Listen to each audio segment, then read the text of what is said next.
सहनावतु सहनौ भुनक्तु सह वीर्यं करवावहै तेजस्विनावधीतमस्तु मा विद्विषावहै ॐ शान्ति शान्ति शान्तिः।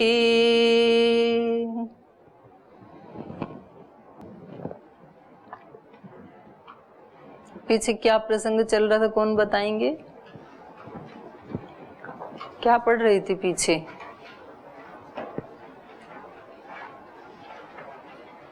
किसी को भी नहीं पता है? माइक लेके बताओ।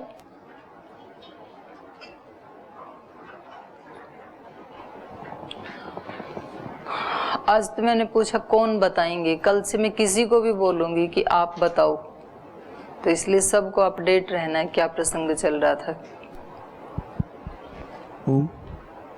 त्रिगुण के बारे में पढ़ रहे थे। हाँ।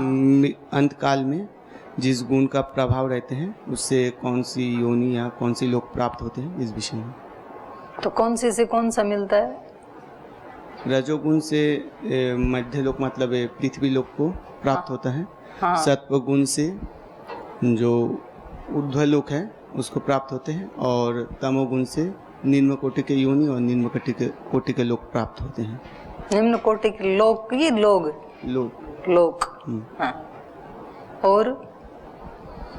और क्या चल रहा था? अर्जुन भगवान से पूछते हैं कि जो त्रिगुण तीस से जो अलग हो जाते हैं, हट जाते हैं जो पुरुष, उनका आचार व्यवहार कैसा होता है, और वो उनके बारे में पूछते हैं वो कैसे रहते हैं। हाँ, ये भी कल पूछा था।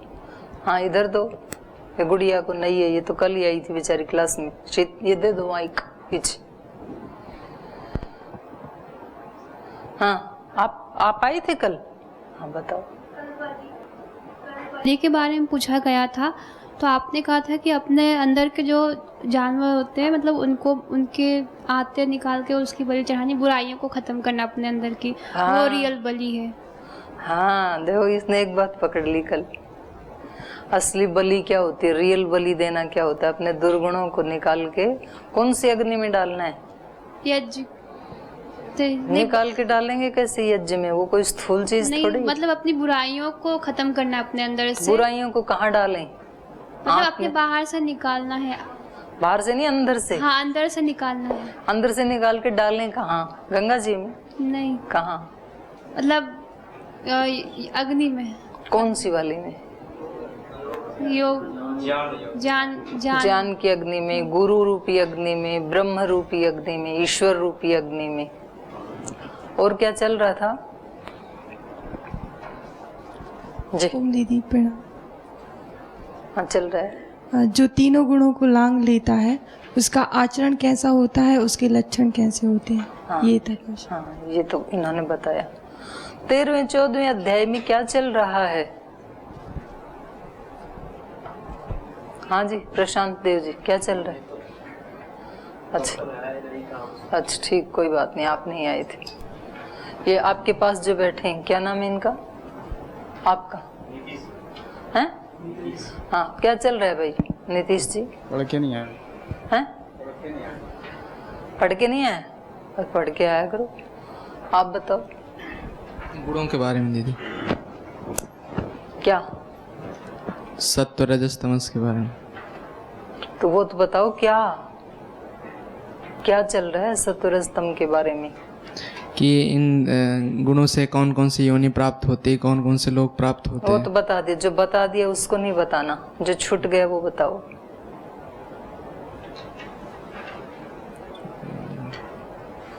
गुणों के बारे में ये तो एक चीज हुई ना, लोक प्राप्त कौन से होते हैं, योनि कौन सी प्राप्त होती है, और क्या बताया? 2 अध्याय से वही चल रहा है। मेन बात बताओ, गुणों के बारे में क्या बता रहे हैं? हाँ बताओ, आप बोलो।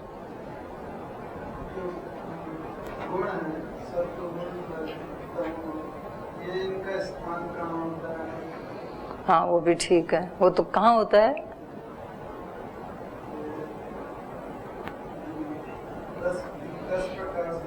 10 हेतु, ऐसे बोलो, 10 हेतु बताए थे।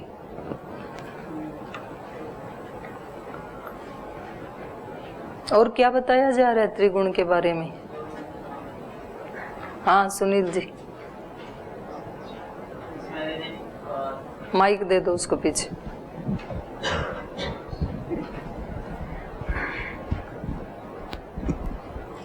चतुर्थ अध्याय में 17वें श्लोक में कहा था दीदी, सत्वा संजायते जानम रजसो लोभ एव च। इसमें कहा था कि सत्व गुण से ज्ञान उत्पन्न होता है, और कहा कि प्रमाद मोह तमसो भवतो ज्ञानम एव च। उसमें कहा कि रजोगुण से केवल लोभ होता है। तो उसमें आपने कहा था कि लोभ किस किस प्रकार का होता है? तो उसमें कहा था कि लोभ मतलब एक भगवान की भक्ति करना भी एक लोभ है, तो उस लोभ को बढ़ाते रहना चाहिए।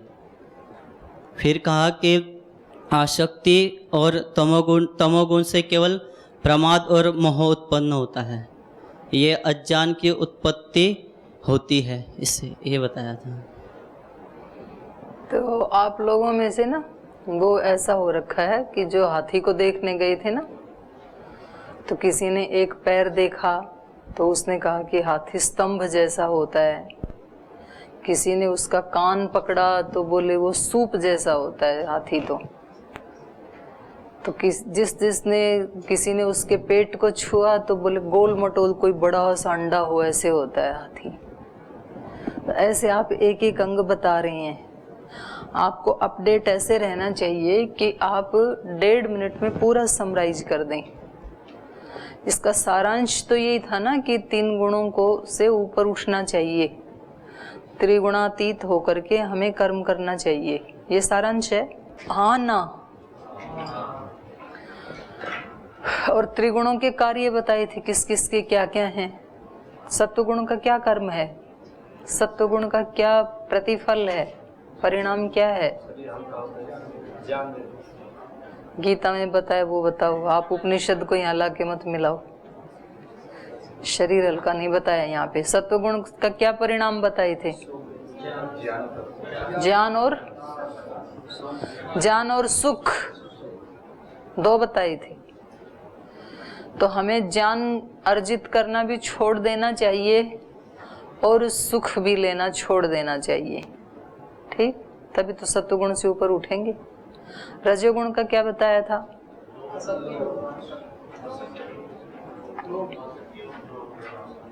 नहीं, रजोगुण का परिणाम क्या बताया था? और क्रिया भी तो बोलो। क्रिया रजोगुण का धर्म बताया था, तो क्रियाएं भी छोड़ देनी चाहिए। तमोगुण का क्या बताया था? प्रमाद, आलस्य और निद्रा, 3 बताई थे। अपडेट रहो। तो प्रमाद, आलस्य और निद्रा तीनों छोड़ देने चाहिए। प्रमाद आलस्य तो ठीक है, नींद भी छोड़ देनी चाहिए। आज से छुट्टी आपकी। तो हमें ना कोई कर्म करना है, ना हमें सोना है, ना हमें आलस्य प्रमाद करना है, ना हमें सुख के लिए प्रयास करना है और ना ज्ञान के लिए प्रयास करना है। क्योंकि हमें क्या होना है? त्रिगुणातीत, गुणातीत होना है। तो ये ठीक है, गीता की ये शिक्षा ठीक है। तीसरे अध्याय की बात मत करो, अभी जो चल रहा है। क्या मतलब ये साबित करना चाह रहे हो कि ये तो गलत है ये अध्याय तो, और तीसरे वाला ठीक? नहीं, मैं वही बोलना चाह रहा हूँ कि मतलब अगर मैं मतलब सकाम कर्म से निष्काम की ओर जाना पड़ेगा ना मेरे को। इस अध्याय में जो बताया उसको बोलना है। हाँ जी,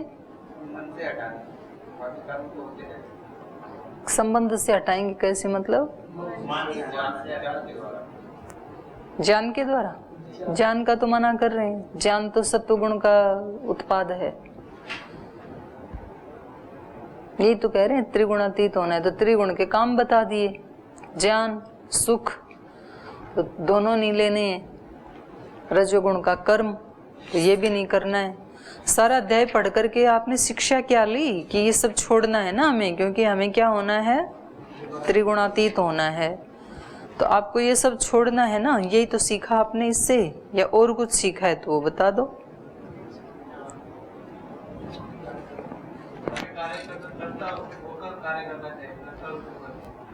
नहीं, इनका क्या करें, ये तो छोड़ने पड़ेंगे ना। दृष्टा तो तभी बनोगे जब गुणातीत होगे। तो ये सब कर्म छोड़ दें क्या कल से ही? तो क्या करें, आप ही बताओ क्या करें फिर।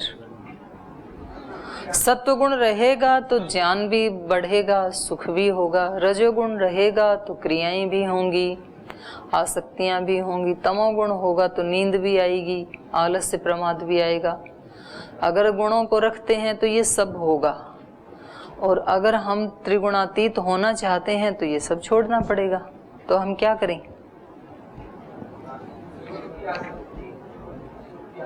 माइक लेके बोलो।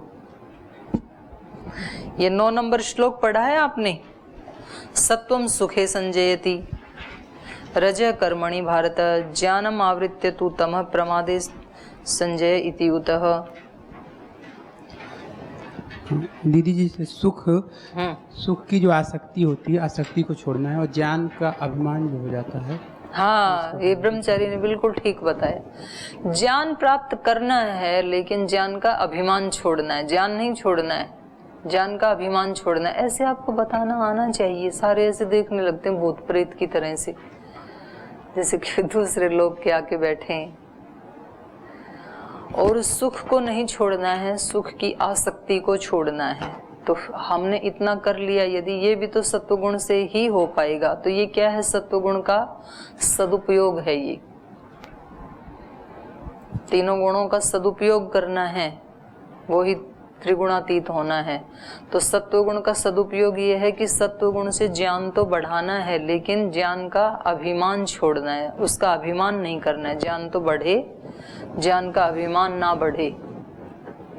सुख तो बढ़ेगा, सत्वगुण की प्रधानता होगी तो सुख तो हमारे बढ़ें, आंतरिक भी बढ़ें, बाह्य भी बढ़ें, सब बढ़ें, लेकिन सुख के प्रति आसक्ति ना बढ़े कि ये बने रहें, ये वाली आसक्ति ना बने। ये सत्वगुण का सदुपयोग है। आगे बोल ब्रह्मचारी। रजोगुण से कर्म होता है, तो कर्म के बिना तो कोई रह ही नहीं सकता, तो कर्म तो करना है। लेकिन कर्म कैसे करना है कि गुणातीत, मतलब उसमें कर्म संगेन करता हो करके नहीं, बांधता कर्म नहीं बांधता है। ये 7 नंबर श्लोक में बताया था ना, तन्निबध्नाति कौन्तेय कर्म संगेन देहिना। कर्म से नहीं बंधता है, कर्म के संग से बंधता है। तो कर्म तो हमें करने हैं सब। कर्म के प्रति आसक्ति या कर्म के फल के प्रति आसक्ति नहीं रखनी है। सब कर्म करो, पर उसके क्या फल मिलेगा उसका आग्रह पाल के मत रखो, दुराग्रह मत रखो, और उस कर्म के प्रति आसक्ति मत रखो। जो भगवान करवाना चाहे वही कर लो, नहीं तो फिर कर्म के प्रति भी आसक्ति हो जाती है। जो कर्म एक बार करने लग गए, कोई कहे कि बस अब यहाँ ये तो दूसरे को दे देते हैं, आप कोई दूसरा काम कर लो, तो बोल मेरे से छुड़ाया क्यों? क्या दोष था मेरे कर्म में? आपने जो मेरे को हटा दिया और उनको लगा दिया। तो कष्ट होता है उस समय, तो वो कष्ट नहीं मनाना। ये कर्म की आसक्ति। कर्म करेंगे, कर्म में आसक्ति नहीं होगी। तमोगुण से कैसे अतीत हो? प्रमाद, आलस्य, निद्रा का जो है तो छोड़ दें सोना। नहीं, सोना छोड़ने मतलब समय से सोना पड़ेगा। समय से जितना आवश्यक है उतना। हाँ, जितना आवश्यक है उतना सोना है। प्रमाद आलस्य तो पूरा छोड़ना है, वो तो नहीं करना है बिल्कुल भी। और प्रमाद आलस्य करना भी है तो गलत काम करने में करना है। कभी मन में आए किसी दिन कि इसने मेरा अपमान किया है, तो चलो आज इसको सुनाई देते हैं 2-4, मैं इसको बता देता हूँ कि मुझे भी तेरे दोषों के बारे में पता है। तो फिर बोलो चलो आज छोड़ देते, कल देखेंगे। तो ये प्रमाद है। ये प्रमाद अच्छा है, क्योंकि कल तक तो स्थिति ही बदल जाएगी आपकी। तो आप बच जाएंगे एक बुरा काम करने से।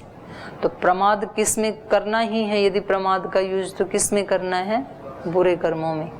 आलस्य यदि करना बहुत ही जरूरी है, तमोगुण बढ़ रहा है, तो आलस्य किस में करना है? गलत काम करने में, बुरे अशुभ काम करने में। वो कभी मत करो। अच्छे काम करने में, शुभ कर्म करने में कभी भी आलस्य प्रमाद नहीं करना है। इच्छा ना होने पर भी उनको करना है।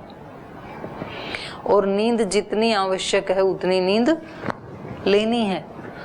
नहीं तो फिर साधक से ना दो तरह की भूलें होती हैं। अगर वो कहता है कि सब आराम आराम से चलने दो, तो फिर वो अपने दुर्गुणों को लिबर्टी दे देता है कि ऐसी भी क्या जल्दी है, आज यदि नहीं ठीक हुए तो कल हो जाएंगे, कोई बात नहीं। तो ये तुष्टि दोष ला सकता है। ये हमारा भाव हमें आलस्य प्रमाद में धकेल सकता है। और जब व्यक्ति कहता है कि नहीं, मेरे को कोई प्रमाद नहीं करना है, मेरे को आलस्य नहीं करना है, मेरे को एक क्षण भी खराब नहीं करना है, तो फिर वो इतना ज़्यादा उद्वेलित, उत्तेजित और इतना ज़्यादा अशांत हो जाता है कि उसको रात को नींद नहीं आती है, सो नहीं पाता है, दिन में भूख नहीं लगती है, उसको कुछ भी अच्छा नहीं लगता है, वो वैसे डिप्रेस हो जाता है। इसलिए तो इस राह को क्या बताया? क्षुरस्य धारा, क्षुरे की धारा पर चलने के जैसा है ये। तो इसमें बैलेंस बनाना पड़ता है, नहीं तो थोड़ा सा भी अगर प्रमाद हुआ तो छुरा पैर के अंदर जाएगा, घायल कर देगा। फिर टिटनेस का इंजेक्शन लगाने से भी ठीक होगा नहीं, तो सीधी मौत है फिर। तो इसमें थोड़ा इधर जाएं तो भी खतरा है, थोड़ा इधर जाएं तो भी खतरा है। तो बड़ा संभल के पैर रखने होते हैं इसमें, कि कोई आलस्य प्रमाद भी हमें ना पकड़े और कोई उतावलापन भी हमें ना पकड़े। दोनों ही प्रकार के ये दोष साधकों को पकड़ते हैं। कुछ इतने ढीले, इतने ढीठ और इतने दीर्घ सूत्री हो जाते हैं कि 10-20 साल से कुछ भी नया प्रयास नहीं करते हैं, कुछ भी अपने आदतों में, स्वभाव में, आचरण में कोई चेंज नहीं आया इतने वर्षों से। वो इतने ढीले हो गए, चिकने घड़े जैसे। कुछ इतने उतावले हो जाते हैं कि आज ही चाहिए, अभी चाहिए। मैंने इतना सुना, मैंने इतनी कोशिश की, पूरा जोर लगाया, फिर भी नहीं कर पाया। फिर वो इतना परेशान हो जाता है, फिर तनावग्रस्त हो जाता है, फिर इधर उधर भागता है कि वहाँ शायद मेरा तनाव ठीक हो जाएगा। वहाँ भी वो संस्कार पीछा करते हैं, फिर उसका जीवन ही बिखर जाता है। इसलिए तो कहा कि हजारों में से कोई एक इस मार्ग पे चलने के लिए संकल्प करता है, और उन चलने वाले हजारों में से कोई एक मुझे प्राप्त करता है। बाकी तो फिर इन बाधाओं में, क्योंकि जीवन की परीक्षाएं तो जीवन में ही देनी पड़ती हैं, पेपर में नहीं देनी पड़ती हैं। पेपरों की परीक्षाएं पेपरों में देनी पड़ती हैं, कागज पेपर जो हैं, और जीवन की परीक्षा जीवन में ही देनी पड़ती है। हर साधक को देनी पड़ती है। जरूरी नहीं है कि वो गुरुकुल में पढ़ रहे हैं, जो ब्रह्मचारी सन्यासी का वेश धारण किया, उन्हीं को ही केवल जीवन की परीक्षा देनी होती है ना। जो घर परिवार संसार में रहते हैं और जो साधक का जीवन बिताते हैं, उनके जीवन में भी ये परीक्षाएं आती हैं अलग अलग प्रकार की, और वो उनको पार करनी होती हैं। उनको पार किए बगैर कोई ना तो यहाँ बच सकता है, ना कोई संसार का साधक बच सकता है। धरती के किसी भी कोने पे रहे, परीक्षाएं तो देनी पड़ती हैं। और परीक्षाएं हमेशा, अग्नि परीक्षा हमेशा सीताओं को देनी पड़ती हैं। जो सीता नहीं है उसको परीक्षा देने की कोई जरूरत नहीं है, ना कोई उससे परीक्षा मांगता है। तो जीवन की परीक्षाएं भी साधकों को देनी होती हैं, अच्छे लोगों को देनी होती हैं। जिन्होंने ऊंचा जीवन जीने का संकल्प ही नहीं लिया, उनसे परीक्षा भी कौन लेगा। जो कभी स्कूल गया ही नहीं, जिसने आईएएस का फॉर्म भरा ही नहीं, उनकी कौन परीक्षा लेगा। हमारे को आकर के कोई बुला के लेके जाएगा कि आप आईएएस की परीक्षा दो? कोई भी। किसकी ली जाएगी? जिसने उसका फॉर्म भरा अपनी इच्छा से कि मुझे आईएएस की परीक्षा देनी है, और जो उस हॉल में गया अपनी इच्छा उसकी ली जाएगी। अध्यात्म मार्ग पे जिसने स्वयं ये निर्णय लिया कि मुझे भगवान के मार्ग पे चलना है, मुझे शुभ मार्ग पे चलना है, अध्यात्म के मार्ग पे चलना है, उस व्यक्ति की परीक्षाएं ली जाएंगी संसार में। फिर लोग उल्टा बोलते हैं, वो ये इतने अच्छे मार्ग पे चल रहे हैं, इतने साधक हैं, शुभ कर्म करते हैं, इनके जीवन में ऐसा क्यों हुआ? इनके जीवन में ही होना था, तेरे जीवन में तो होना भी किस लिए था? तो सामान्य जीवन जी रहा है। तो परीक्षा होती है विशेष की विशेष परीक्षा होती है, सामान्य की सामान्य परीक्षा होती है। स्कूल वाले बच्चे की स्कूल जैसी परीक्षा होगी, कॉलेज वाले की कॉलेज जैसी होगी, IAS IPS की IS जैसी होगी, नेट वाले की नेट जैसी होगी। जीवन में रियल परीक्षा जिसको पास करनी है उसको रियल परीक्षा ली जाएगी। फिर तो ये साधक जो हैं ये त्रिगुण में रहते हुए भी इन त्रिगुण का सदुपयोग करते हैं। ये हमें सिखाया जा रहा है भगवान कृष्ण जी के द्वारा और व्यास ऋषि जी के द्वारा कि हमें त्रिगुण में तो रहना ही है। त्रिगुण से तो हम मुक्त हो नहीं सकते जब तक हमारा शरीर है। शरीर में रहते हुए तो त्रिगुण का हमें सदुपयोग कैसे करना है वो हमें सिखाया जा रहा है। तो इन्होंने कल एक प्रश्न पूछा था, आपका तो कोई प्रश्न नहीं है? जी दीदी जी। किसका प्रश्न है? जी ओम दीदी जी। हाँ बोलिए। दीदी जी आपने कहा था कि प्रमाद माने होता है कि जिसे कोई काम सोचे कि करूँगा पर याद नहीं रहता कि हाँ। फिर भूल जाते हैं। तो कुछ लोगों की तो भूलने की आदत ही रहती है, तो क्या वो प्रमाद ही करते हैं? और क्या, प्रमाद से तो भूलता है। तो भूलना तो जान करके नहीं भूलते ना। जान करके भूलना तो जान करके नहीं होता, बोलना जान करके होता है। क्या कह रहे हो? जो भूल जाना ये तो जान करके नहीं होता, ये तो वही तो प्रमाद होता है, उसी को प्रमाद कहते हैं। हम बोलते हैं ना जी जान पूछ के नहीं किया, प्रमादवश हो गया ये दोष मेरे से, ये जो भूल मेरे से हुई ये मैंने जान पूछ करके नहीं की, प्रमादवश हो गई, प्रमाद हो गया मेरे से, उसी को प्रमाद कहते हैं। तो उसके बस में तो नहीं है ना कि भूल। क्यों नहीं है उसके वश में? वो अलर्ट रहे तो प्रमाद होगा ही नहीं। आप बोलो जी हम हमारे घर में ये इनको सांप बिच्छू को बुलाना नहीं चाह रहे थे कि हमारे कमरे में आए, वो हमारा दरवाजा खुला रहेगा इसलिए वो अपने आप ही आ गए। दरवाजा बंद करके रखो ना, फिर तो नहीं आएंगे। तो ये तो आपके वश में है, दरवाजा खुला रखना है कि बंद रखना है, दूसरे के में थोड़ी है। तो आप बोले जी वो गलती से दरवाजा खुला रह गया, ये गलती से जो रह गया ये ही प्रमाद है। और कुछ जान पूछ के कौन खोलता है कि चलो जी अब खोल दिए जंगल में, अब सब आ जाओ यहाँ पे, ऐसे थोड़ी कोई जाता है, उसी को ही प्रमाद कहते हैं। और किसका है? और तो नहीं है किसी का प्रश्न? चलो बोल जी हम तो प्रश्न नहीं पूछते, जो सुना दिया जाता है वो सुन लेते हैं। आपको जो सुनाया जाता है इसके ऊपर बाद में मनन करना चाहिए, फिर निधिध्यासन करना चाहिए, फिर उसको जीने के लिए प्रयास करना चाहिए, फिर जीने में जो दिक्कत आती हैं वो उनको यहाँ डिस्कस करना चाहिए। ऐसा नहीं कि यहाँ पूछ के सुन के गए और फिर आराम से सो गए, फिर अगले दिन फिर पुस्तक उठा के ले आए। तो ऐसे करने से फिर हमारे जीवन में परिवर्तन नहीं आएगा। हो सकता है आप परीक्षा में भी श्लोक लिख देंगे, लेकिन हमारा मुख्य उद्देश्य क्या है कि जीवन के जो चक्र चल रहे हैं हमारे, संस्कार वृत्ति, फिर संस्कार, फिर वृत्ति, फिर उन वृत्तियों से सुख दुख, ये जो 6 अरे वाला जीवन का चक्र चल रहा है इसको ब्रेक करना है।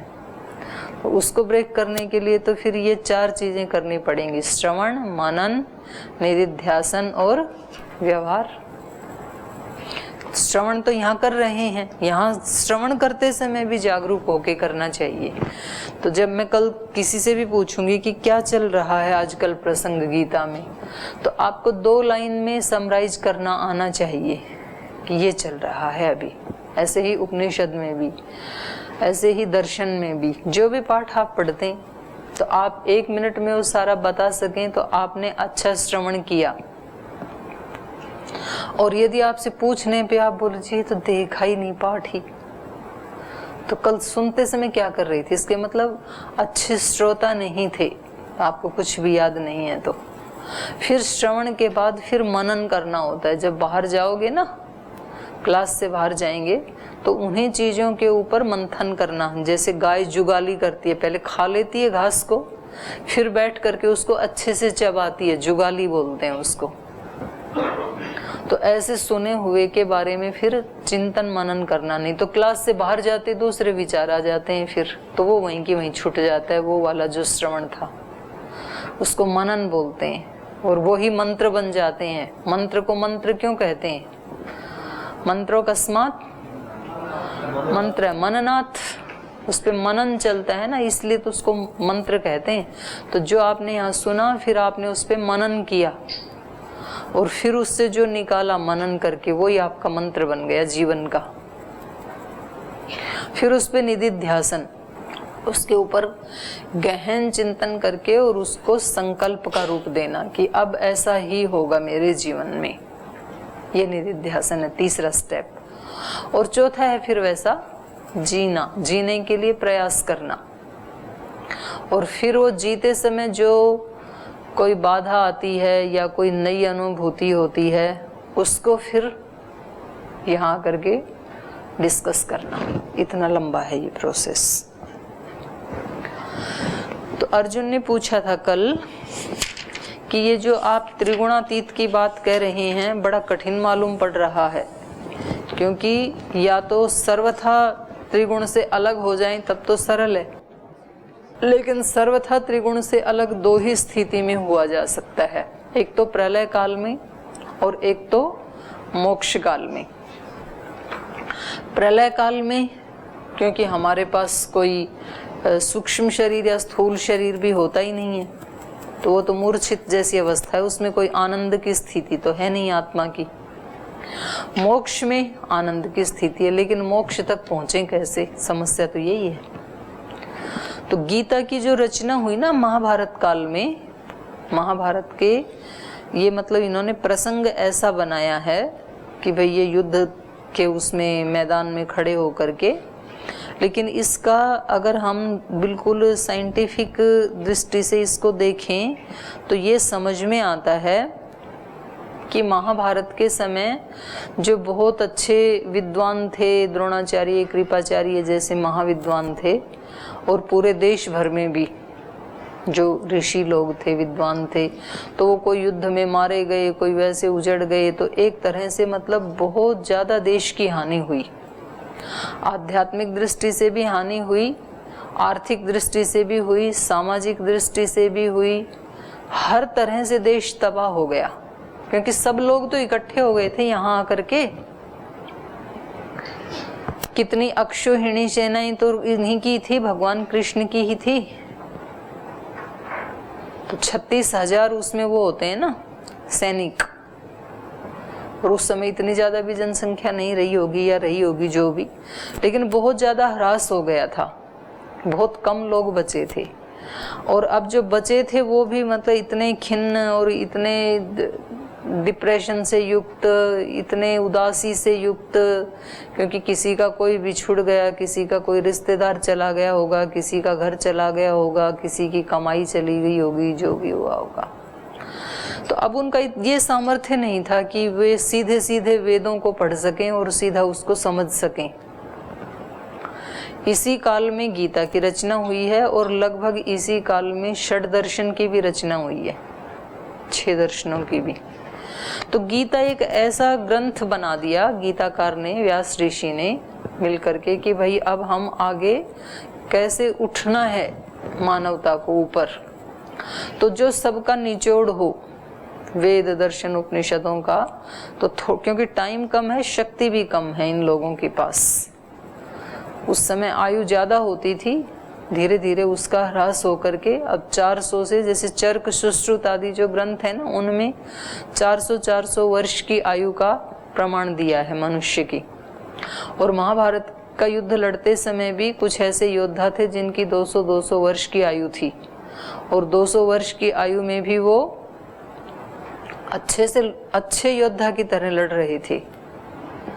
और जो आपने उपनिषद पढ़ा उसमें इंद्र जो गए प्रजापति के पास, तो वो उनका कितना जीवन बीता, 3 बार गए ना, 12-12 वर्ष के लिए, तो 36 साल ब्रह्मचर्य पूर्वक तो वहाँ पर ही रहे। तो वहाँ पर इसलिए रहे क्योंकि उस समय जीवन ही 250-300 वर्ष का होता था। तो 300 वर्ष में से 36 वर्ष घटाएं तो ऐसे ही लगता है जैसे आजकल आप 10 साल गुरुकुल में पढ़ें, क्योंकि 100 साल की उम्र है या 80 साल की उम्र है औसत रूप से। तो इन्होंने एक ऐसे ग्रंथ की रचना की कि जिसके अनुसार हमारे जीवन को जीने से हम सांसारिक उन्नति भी कर सकते हैं, क्योंकि कर्म भी नहीं छोड़ना पड़ेगा, संबंधों को भी निभा सकते हैं और उस गुणातीत दृष्टा भाव को भी प्राप्त कर सकते हैं, आत्म साक्षात्कार भी कर सकते हैं और उसके साथ ही ब्रह्म साक्षात्कार भी कर सकते हैं। इसलिए इस पृथ्वी के ऊपर सबसे ज़्यादा पढ़ी जाने वाली पुस्तक कोई आज तक यदि रही तो वो गीता ही है, अनेक भाषाओं में, और केवल देश में नहीं विदेशों में भी।